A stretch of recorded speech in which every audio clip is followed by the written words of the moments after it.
War didn't come to Kwajalein with thunder. It crept in quietly, beneath the still surface of the Pacific, waiting to explode. What followed was one of the fastest and most devastating battles of World War II's Pacific campaign. In just 4 days, over 11,000 Japanese soldiers were wiped out as US forces launched a fierce, coordinated assault that broke through Japan's outer defenses. So today, let's dive into one of the most dramatic and overlooked battles of World War II, the fall of Kwajalein. It's a story of strategy, speed, and sacrifice, where coral reefs became battlegrounds and a remote atoll turned into a turning point in the Pacific campaign.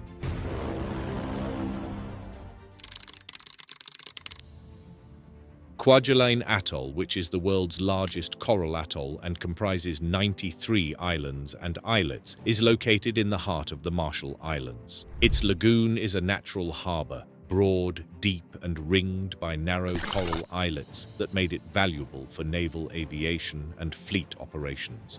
For the United States, seizing Kwajalein meant advancing the island-hopping campaign deep into Japanese-held territory and securing bases for air raids and supply lines toward the Marianas and the Philippines. Attacking Kwajalein was part of the operation called Operation Flintlock, which is considered to be the largest amphibious assault of World War II.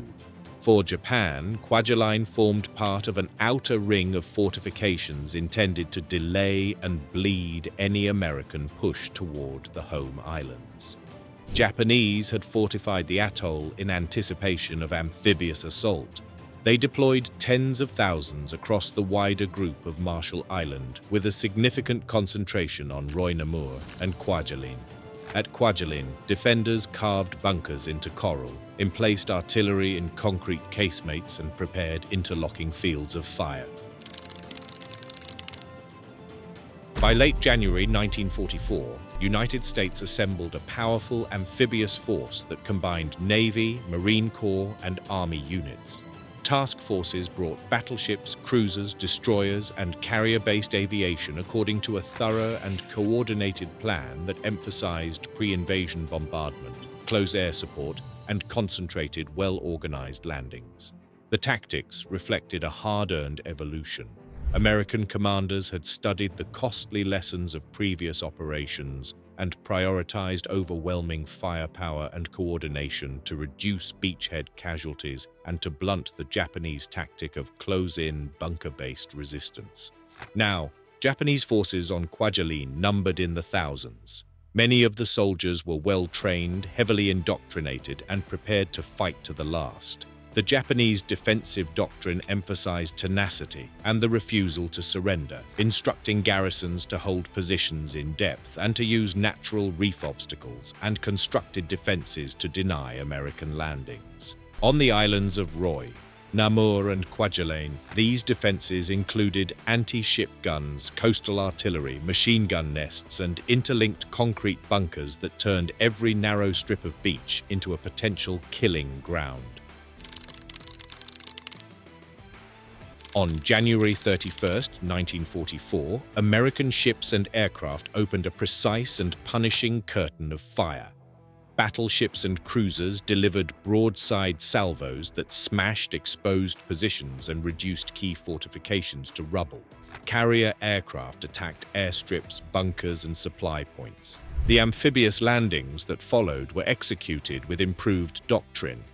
Instead of troops launching across a single narrow front, multiple landing waves hit designated points with supporting naval gunfire. These tactics minimized the devastations that had cost so many lives at earlier landings and ensured that American troops secure beachheads and push inland quicker than Japanese defenders anticipated. On February 1st, the U.S. 7th Infantry Division landed on Kwajalein Island, while the 4th Marine Division landed on Roy and Namur, about 45 miles north.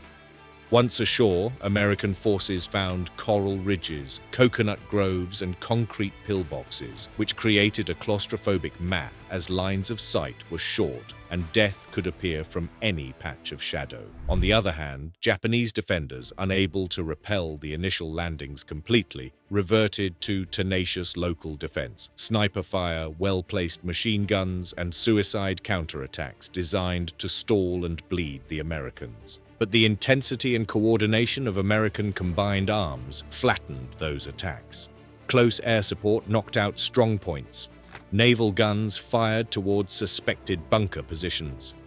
Units that took the beach pushed inland before isolated enemy pockets could regroup, and this momentum denied Japanese commanders the time and command and control that might have allowed organized counterattacks. A single Marine regiment captured Roy on the 1st of February, while Namur was secured by noon on February 2nd. The fighting on Kwajalein was tougher, so the 7th Infantry fought through heavy resistance before the island was declared secure on February 3rd.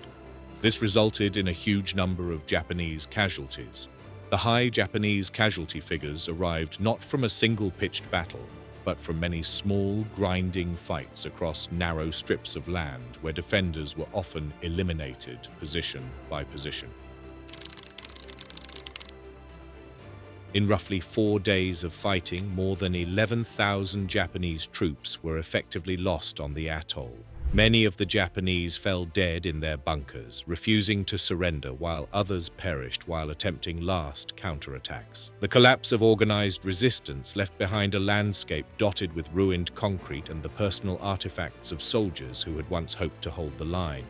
American casualties, while substantial, were markedly lower than in some earlier landings thanks to improved tactics and overwhelming firepower.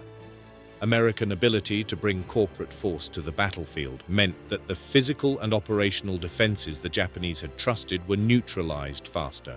Thus, this turned a well-planned defense into a final, tragic last stand for many soldiers. Now, several interlocking reasons explain why Japanese losses were both so severe and so rapid. Firstly, the Americans had overwhelming firepower and had refined amphibious tactics in response to earlier mistakes, especially the Battle of Tarawa.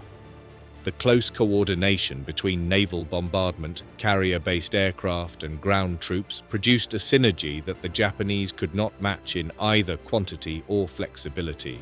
Secondly, Japanese defensive doctrine was ill-suited to absorb a concentrated multi-vector assault. The system depended on natural obstacles and prepared bunkers, and those fixed positions were precisely the targets of American pre-invasion fires. Without operational depth or the capacity to mount counteroffensives at sea or in air, the defenders were forced into static, attritional fighting that favored the attackers.